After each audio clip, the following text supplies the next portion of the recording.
Good day, listeners. Welcome to this edition of the Pure Sex Radio broadcast. We're so glad to have you with us. My name's Jonathan, and we have a very special guest with us all the way from California. We've got Lucille Williams. So, Lucille, welcome to the program. Hello, thank you for having me. Yeah, it's kind of cool because I got to sort of meet you just out of the blue.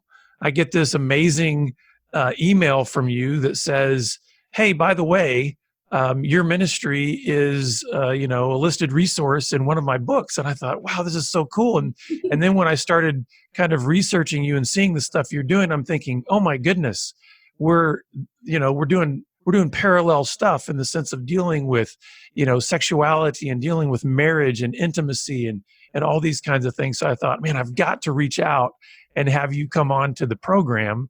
And so I just really appreciate you being willing to come on the program with us today. Thank you. I'm thrilled to be here. Yeah, and I want to just dive right in because I feel like there's so many things that we could unpack here. So I would love for our listeners to kind of get to know you as far as, especially as it pertains to what we're going to be talking about today. We're going to be talking about intimacy in marriage and also conflict in marriage. But I'd really like our listeners to know kind of how did you get into this space of ministry, especially writing a book that's entitled The Intimacy You Crave, Straight Talk About Sex and Pancakes.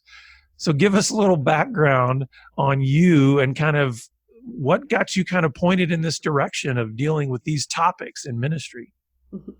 Well, when I got married, I was only 19. I was really young. And the concept I had in my mind was, okay, marriage is going to fill everything in me. I'm going to be fulfilled because now I'm married. Someone's going to love me and they're going to give me everything I need. And, you already know that that's a recipe for disaster because nobody can do that. And when you add to that both of my husband and myself came from homes where there was a lot of conflict, a lot of dysfunction in the homes. And so we both came to the table with a lot of baggage, and neither one of us were Christians. So basically we got married and then we just started fighting, and it was just fighting it was, and I come from a big Italian family. So I was really good at fighting. I was really good at that. But when you're good at fighting, you're tearing down your spouse as, every fight that ensues. And we didn't know how to resolve conflict. We didn't know how to get through it.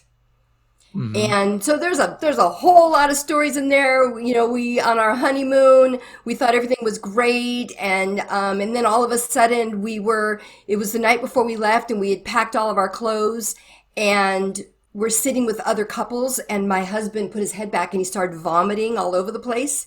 And this was like my honeymoon. Oh my. And it was all over him, all over me. And we went back into our cabin and I had to clean our clothes, and I'm washing up these clothes that were vomited on. And I looked down at 19 at these clothes and I thought to myself, this is marriage. This is what marriage looks like. And that was the one thing I got right when I first got married. So about 5 years in, I can remember fighting for 2 weeks straight. We would just go to sleep fighting and wake up, and then we just continue with the fights. And about 5 years in, God got a hold of both of us. And within a day of each other, we both made commitments to Jesus Christ and didn't even tell each other. And it was 2 weeks later, one of us said, well, I was on the phone with my sister and I was telling her about how I had this new faith. And I was the first one in my family that, really ever did that. And my sister now is married to a pastor as well. My husband's a pastor today. And then my husband said, yeah, me too. And I said, oh, well, Mike too. So we had a day apart from each other, accepted the Lord, which unbelievable. And that's when God started mending us, and we started learning how to have a marriage that honored God. Mm-hmm. But then a ways in, then God called him to ministry. And that was really scary for me. I just felt like I'll be a Christian because I could do that. I wasn't doing it well, but I'm like, I'm okay. And then when God called him to ministry, I'm like, wait a minute. When you are married to a pastor, now you have a title. You become a pastor's wife. Mm-hmm. You know, when you could be married to a lawyer, you can be married to a doctor, you can be married to a plumber. You don't become that person's, you know, the doctor's wife or whatever. But when you marry someone in ministry, when you're married to them, it's like you get this title. And I'm like, wait a minute. I didn't sign up for this. You want to be a pastor, but I didn't sign up to be a pastor's wife. Like this, I cannot do this. And I remember wrestling with God night after night after night. I'd get up, I'd get my Bible, and I would just go through my Bible and say, God, I can't do this. You know me. I'm spunky. I can't keep my mouth shut. We have too much conflict in our marriage. I felt like we just weren't good enough. I felt like I wasn't good enough. And then one night, God just said, it's okay. I've got this. I opened up to Matthew 10:39. And you know, it's the scripture about that when you give it to the Lord, he's going to take care of you. And you know, it'll be okay. And so I was like, okay, all right, I'll do this. And so he became a pastor, and more specifically, he became a children's pastor. And we ended up landing at a really large church. And that's where my heart for marriage and couples and intimacy in a family and in marriage got started, because when you work with children and you look in the eyes of a little kid who looks at you and says, my mom and dad are getting a divorce, Mm-hmm. it's horrible. It is one of the most horrible things you can hear a child say. And I remember looking in the eyes of this cute little girl. And the question that was prompted from the lesson that day is, when was the last time you felt loved? And she looked at me and she said, I haven't felt love for a very long time. My Mm-hmm. mom and dad are getting a divorce. And I was like, oh, it just broke my heart. Mm-hmm. And so, and then being a pastor's wife, a lot of different ladies would talk to me about problems in their marriage. And almost always, it always zeroed in on the intimacy that they had with their husbands and how there was struggle there. Mm-hmm. And so I thought, how can I help these kids? How can I help the kids? The way to help the kids is to help people in their marriages. And what's at the heart of marriage? It's the intimacy between the husband and the wife. That's really the heart of marriage. If that's not there, there's something broken. And so that's what made me zero in on that. And so that's where that book came from. And, you know, I'm hoping, I mean, I've heard from people across the country that have, you know, written into me and said, wow, this book really helped me. I never looked at my marriage this way before. It really changed the way I interact with my husband. Yeah, so let's start there, you know, because I agree with you. The intimacy factor is huge in terms of the health of the marriage and ultimately, by extension, the health of the family. So let's start with some definitions. Hmm. First of all, when you're talking about that word intimacy, uh, that can go a lot of different directions. I mean, Hmm. there's a lot of different definitions that people can attach to that word. So when you're using that word, help us understand what you're meaning when you talk about intimacy in marriage. Well, usually, well, intimacy is so many things. I mean, intimacy is just connecting with your spouse on a deep level. And you know, sometimes what I mean is physical intimacy, Right. and it's just kind of the Christian way to say it without making it sound, you know, too graphic. And so that's usually what I mean when I say intimacy. Usually it's physical intimacy. Hmm. Not like a radio podcast named Pure Sex Radio, right? Not like that. So we tend to kind of just put it out there. It's like we agree that God's design is good and He made it good. So let's talk about, you know, first of all, I want to back up a little bit and just kind of give you and your husband, commend you in the sense that you went for 5 years in your marriage as fighters, Hmm. but you stuck together for 5 years in your marriage. So there's something to be commended there, that there was something in each of you that stuck to a commitment. And I also think it's important to recognize that that's not just a non-Christian's problem. I mean, Hmm. there's conflict and there's fighting and I mean, there's Christians that have massive conflict and anger issues and things like that that can also come into their marriages. But let's talk about when you started getting an idea of recognizing some of the things that were going on in the marriages in this church, and you're realizing so many times it would come down to this factor of intimacy, specifically regarding sexual intimacy in the Hmm. marriage. What was kind of your next stage of education or awareness or understanding along those lines? Hmm. I know for me, when there was changes in my marriage, and I'm not saying it was because of me, but I recognized that I couldn't change him. There was nothing I can do to make him different or make him be different. But the equation that I could change was me. And I realized that the problem was me because we can change how we respond to someone. We can change how we interact with someone. We can change how we think about someone. And so I realized that in my marriage, what needed to change the most was me and not him. Because for those 5 years, it was, well, he doesn't do this and he needs to do this. And I'm mad at him because of that. And I didn't look at myself. And there was kind of an aha moment where God said, "Well, you can't do anything about him, but you could change you." And I recognized that I needed to make some changes.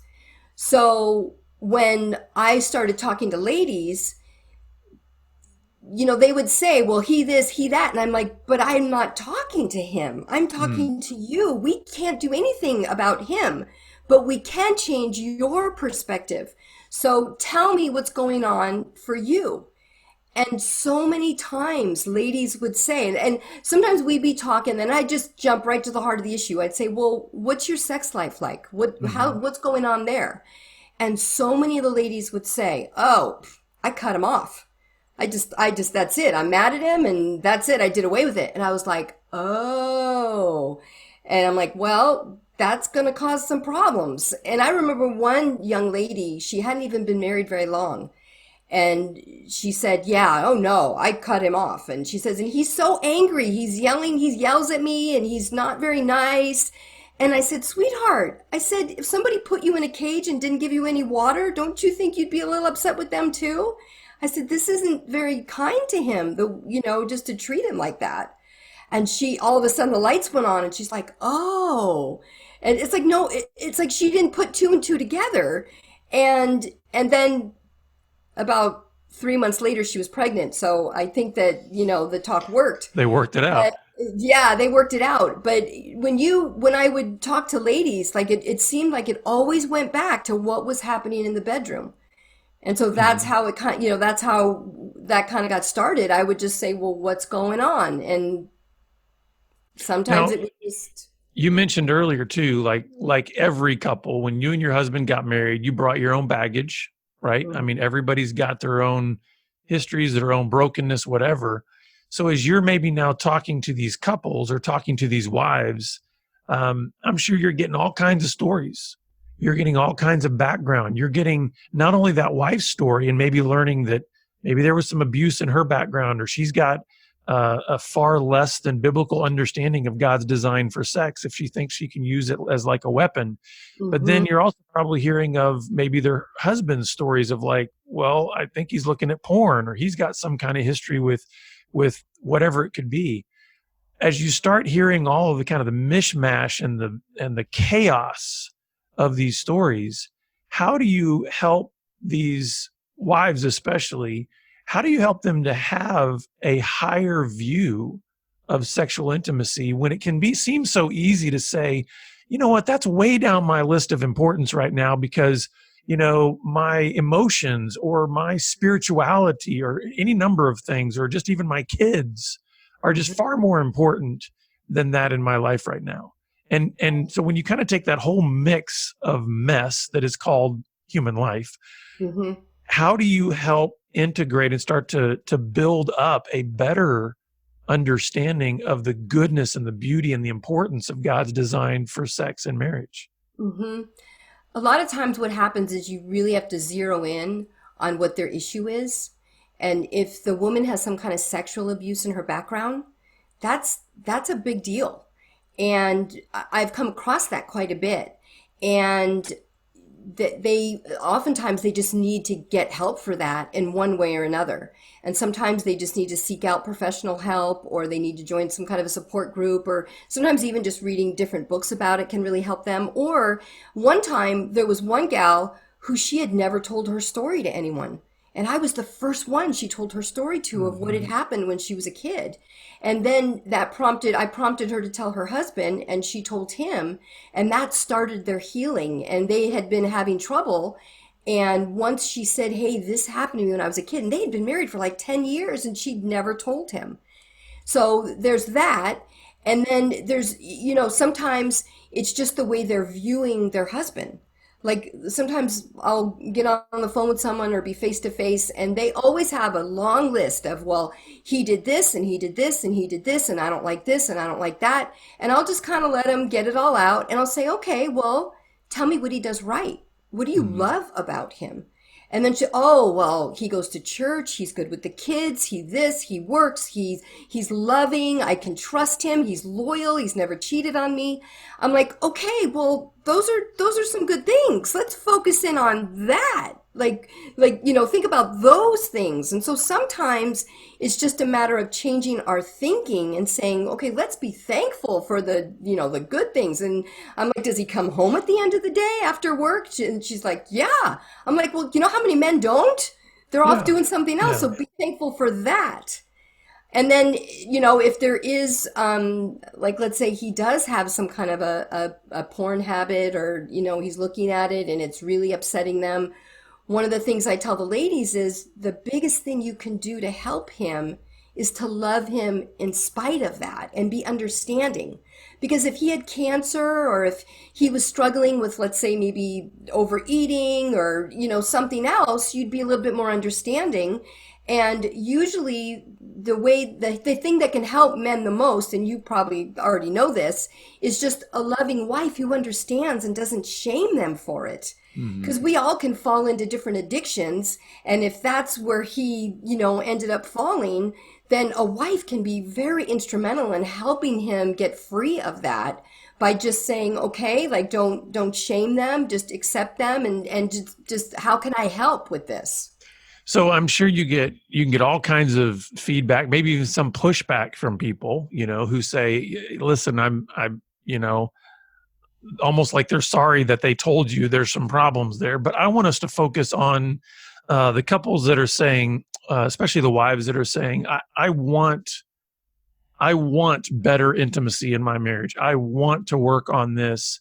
How can how can you help a couple or a wife kind of reframe her expectations around not only marriage, but especially the aspect of sexual intimacy in marriage, to begin moving towards better health in that area, better uh, just a stronger relationship sexually with her husband? How would you start kind of walking her towards that in terms of expectations? Mm-hmm.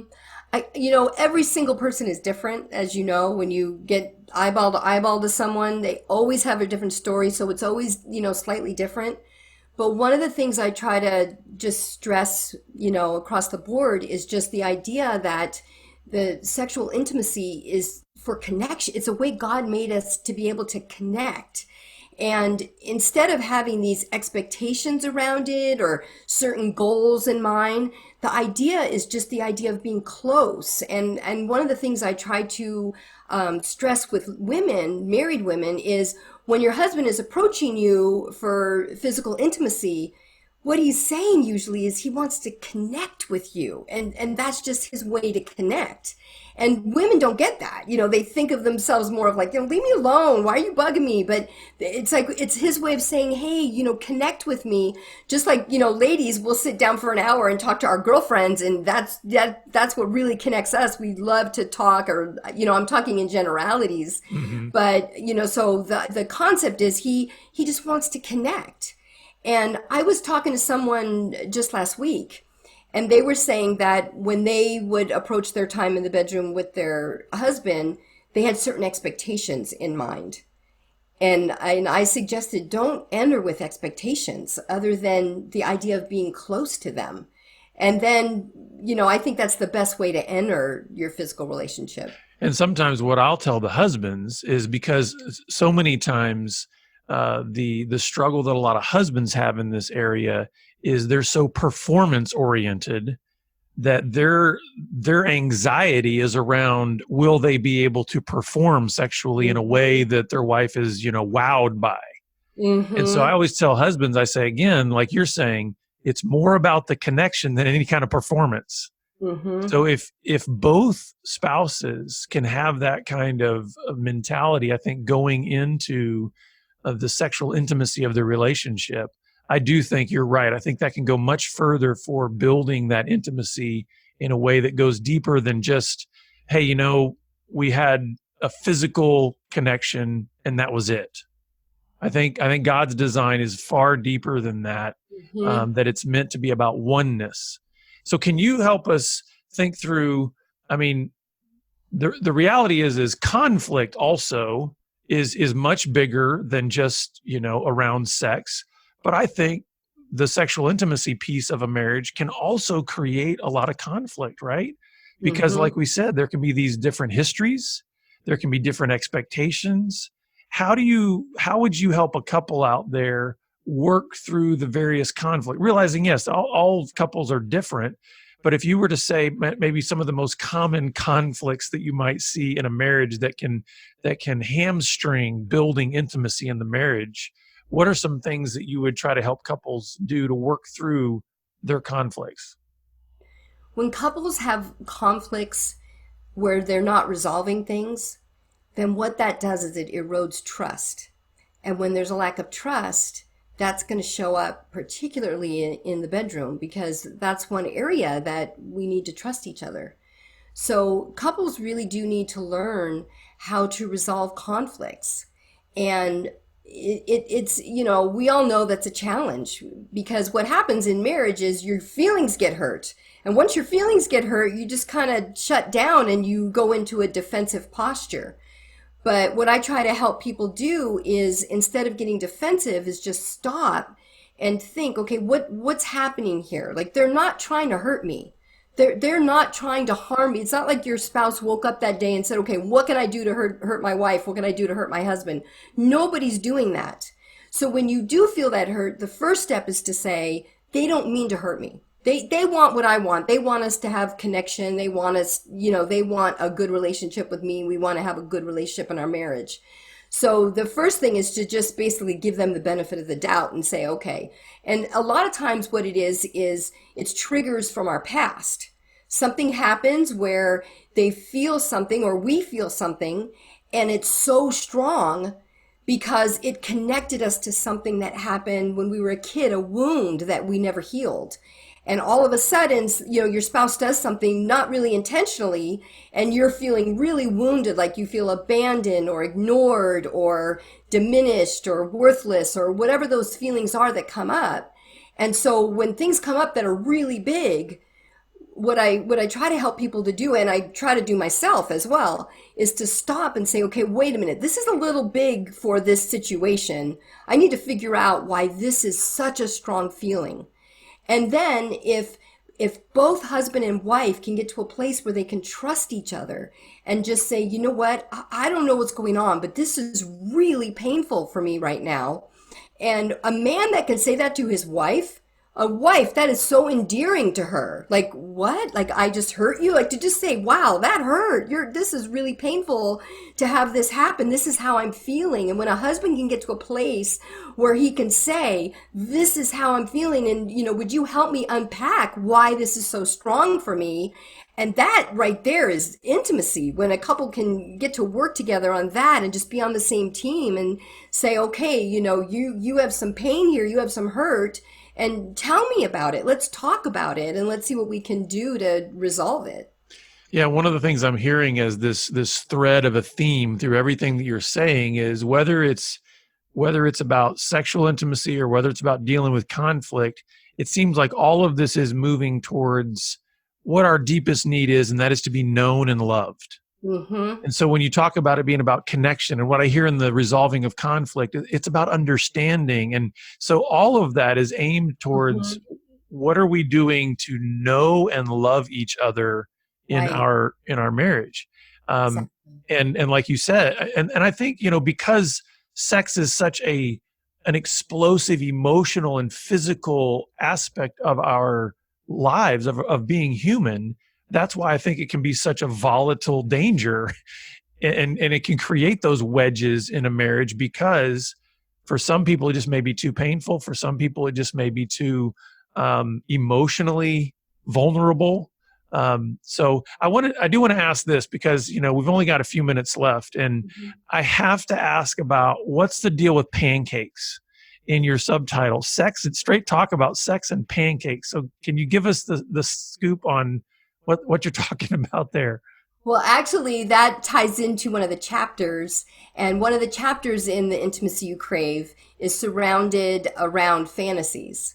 And and I encourage women to have fantasies, and that it's okay, and it's okay to share it with your husband, and to have dialogue about that. And because I've been married 37 years. It's going to be 38 years this summer. And it's fun to just change things up now and then. Hmm. And so I encourage that in the Intimacy You Crave. So that's where the pancakes came from. Yeah. Well, I was thinking, sometimes guys, we fantasize about pancakes. I mean, so I don't know if it can go both ways. Absolutely, yes. Um, so we've only got a few minutes left, but I definitely want our listeners to know more about the books you've written, and just where they can go maybe to get some more resources from you. So where would you direct people to get more of this information that might be helpful for their marriage? Well, my website and ministry is lusays.com. I blog there, and then I have two books, From Me to We, and that's a premarital guide for the bride and groom to be, but it's actually a marriage book. And that helps, that's for both husband and wife, just to help get on the same page. There's a lot of questions in there they can go over to create more intimacy in their marriage. And then my other book is The Intimacy You Crave, Straight Talk About Sex and Pancakes. And although it's written for women, the men that have read it have said, "Boy, I got to read that book again. I loved it," which is really funny because I didn't really write it for men. And so those are my resources. Well, it kind of makes me think of, I don't know if you know Dr. Julie Slattery, who Mhm. she and Linda Dillow actually wrote a Bible study on sex for women called Passion Pursuit. And it was funny because I think it became more popular with the men because they wanted their wives to read it, because it Mhm. was like, man, something's changing in her. And so I think you're probably going to have a lot of men and husbands who are fans of your work because of what you're doing, and kind of helping women sort of maybe come out of the shadows in some regards, in regards to how they view their bodies, how they view sexuality, how they view intimacy and marriage, maybe even how they deal with their histories of abuse or anything else like that. So I commend you for Exactly. the work you're doing.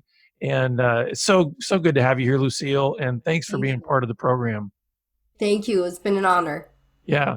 Well, listeners, we were only able to obviously to scratch the surface, but please, we're going to put Lucille's information in our show notes. Go grab her book, get on her blog, on her website, and soak up all those resources. But we're always glad that you're with us, and we look forward to seeing you back here again next time on the Pure Sex Radio broadcast. Take care.